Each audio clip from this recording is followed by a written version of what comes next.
Non, non, mais coach, vraiment le 5-3-2. Parce que j'avais vu le 3-4-3 ou 5-2-3, peu importe. J'ai bien aimé le 5-3-2 ce soir avec les trois au milieu qui n'avaient pas vraiment besoin d'aller sur le côté puisqu'il y avait piston-piston. Donc Oui, ils pouvaient bien rester à l'intérieur. oui, oui, exactement.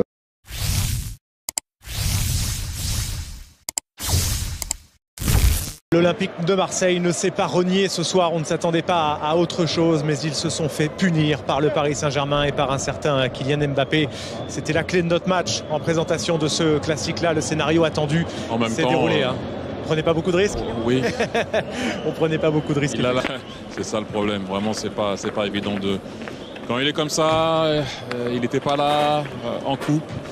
Il n'a pas perdu contre Marseille, donc il avait envie, il avait à cœur de montrer que voilà, le patron c'est toujours lui. Et encore une fois, il l'a montré. On va parler encore de ce qui s'est passé, de la distance de Bailly de temps en temps avec Mbappé, mais encore une fois, il fait peur.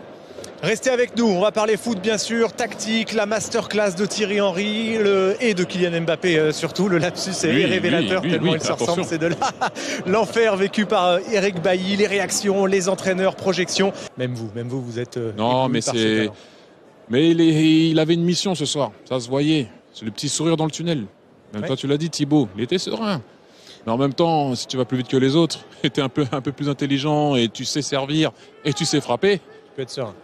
Un peu plus, ouais, c'est sûr. 200e but de Kylian Mbappé sous le maillot du Paris Saint-Germain. Il égale donc Edinson Cavani. Il égale ce record-là qu'il battra extrêmement vite. D'ailleurs, on verra dans quelques minutes certains débuts, pas clés, mais symboliques d'Mbappé depuis qu'il porte ce maillot. On vous a compilé tout cela avec les équipes de la rédaction. Un bon petit bonbon. 3-0 pour Paris, voilà pour les buts. Mathieu Bodmer, votre regard sur la performance plus globale du PSG. Est-ce qu'on a retrouvé le PSG, mais pour la première fois, 3 milieux de terrain et seulement 2 stars devant, égal équilibre. C'est plus facile, ça c'est sûr. On en avait parlé la dernière fois. Lille, ils avaient fait un gros match aussi, souvenez-vous. Pourtant, les trois étaient devant, ils avaient trouvé un équilibre ce jour-là. Mais ils avaient marqué dès le coup d'envoi, ça a été un peu plus facile derrière. Mais ce soir, j'ai beaucoup aimé Vitinha, j'ai beaucoup aimé Fabien Ruiz, beaucoup aimé Marquinhos aussi sur l'intensité qu'il a mis défensivement. Oui, l'équilibre est plus facile quand on a 2 et pas 3. Ça, c'est voilà, c'est pas nous qui l'avons inventé. On l'a dit depuis des mois et des mois. Alors là, Neymar, il est blessé. Dit. Là, ce soir, il faut dire aussi qu'ils ont été bons. Mais encore une fois, le 5-3-2 est pas mal à voir. Mais maintenant, comment tu joues un 5-3-2 avec Neymar? Pas évident. Pour l'instant, il n'est pas là. Il y a quelques semaines, il va être absent. On en revient au dilemme. Encore, on recommence la conversation du dilemme de l'entraîneur du PSG. Alors, il y aura le match retour face au Bayern. Donc il ne sera sûrement pas là. Excusez-moi. Et puis à un moment donné, ça sera au coach de trancher. Il faut que le coach à un moment donné tranche. S'il pense que l'équipe peut aller au bout dans les compétitions, dans ce système-là, avec ces joueurs-là, Thierry, il était coach. Il faut trancher. On ne voit pas ces problèmes-là. Il faut qu'il assume. Attention. Il ne peut pas. Si Neymar Moi, je choisis le coach. Toi, tu choisis les joueurs. Non, franchement, mais encore une fois, pourquoi les trois pour moi ont été bons au milieu ce soir, comme par hasard?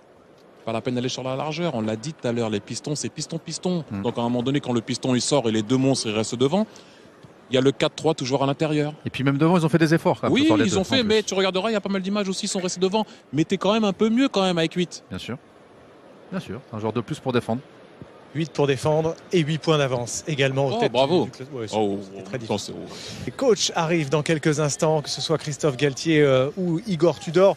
Le voici, il va s'équiper. Christophe Galtier, regardez, Xavier Demuter va réussir à vous capter cette image en direct. Le coach parisien, merci Léo, avec la magnifique caméra qui va aller filmer ça. On reste en direct bien sûr. Christophe Galtier qui, à mon avis, va retrouver le sourire. C'était déjà un peu le cas dimanche dernier avec cette fin de match contre Lille et qui nous rejoint quand il le sent, Christophe, dès que tout est bien, pour venir évoquer ce succès 3-0 ce soir. On est là. Il n'y a plus grand monde dans le stade, on va pas se mentir, plus grand monde, mais on est en place. Comment éteindre un volcan? Ouais, et appeler Kylian. Le Haroun Tazieff du football. Peut-être Kylian Mbappé. Christophe Galtier arrive en plateau. Bravo. Bonsoir Christophe. Bonsoir. D'abord, je dis bonsoir à ma chérie, ça va? Allez-y, faites-vous plaisir. Madame va bien, détendue, elle était sous stress un peu. Bon. Voilà, c'est important. Oui. Sachez que votre joie de fin de match fait déjà le buzz sur tous les réseaux. Votre grinta, votre hargne à la fin de ce match. Ça va bien? Ça va mieux? Oui, ça va mieux. Autant j'ai pas pu profiter dimanche, parce que Titi m'a dit de profiter, mais là, je profite. Là, oui, il y a une petite pause. Ouais, une petite pause, ouais. Parce que c'est la soirée parfaite, c'est le plan parfait, il y a l'équilibre retrouvé, et puis vous pouvez les enlever si ça vous embête. Ouais, c'est bon. Et puis il y a un génie quand même, encore une fois. Ouais, non, mais ouais, le plan, évidemment que on s'est servi, on a retenu les leçons quand même du match de Coupe de France. Et qu'évidemment, avec la présence de Kylian, on a de la profondeur. On est revenu à un système qui nous avait bien souri pendant un certain moment. Il y avait la présence de Presnel, Kipembe, malheureusement, voilà, qui s'est blessé gravement et qui sera évidemment indisponible jusqu'à la fin de la saison. Qu'est-ce qu'il a ? Je pense qu'il a une très grosse douleur au tendon d'Achille. Et voilà. Donc, on pense que ça retrouve quand même une meilleure assise défensive et aussi avoir plus de densité au milieu de terrain. Il fallait empêcher quand même l'équipe de Marseille de jouer. Il fallait aller la chercher, les presser le plus haut possible. Et on a su le faire quand même très souvent dans ce match-là.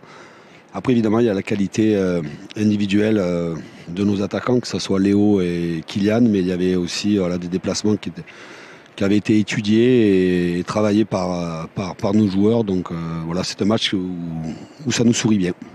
Je crois qu'il a très envie de parler tactique avec vous. Non, mais coach, vraiment le 5-3-2. Parce que j'avais vu le 3-4-3 ou 5-2-3, peu importe. J'ai bien aimé le 5-3-2 ce soir avec les 3 au milieu qui n'avaient pas vraiment besoin d'aller sur le côté puisqu'il y avait piston-piston. Donc ils pouvaient bien rester à l'intérieur. Oui, exactement. Il y avait piston-piston, même si Marseille construit souvent à 4 avec un milieu de terrain qui vient sur le côté, que ce soit Jordan Vertou ou alors Matteo Guendouzi. Il fallait que là, un de mes milieux puisse sortir sur cette construction à 4. On avait privilégié de laisser Kylian et Léo à l'intérieur pour avoir des ballons dans la transition. Et après, voilà, les 3 milieux ont fait quand même un gros match sur la pression. On a eu aussi des temps forts de possession dans des secteurs du terrain où il était important à un certain moment.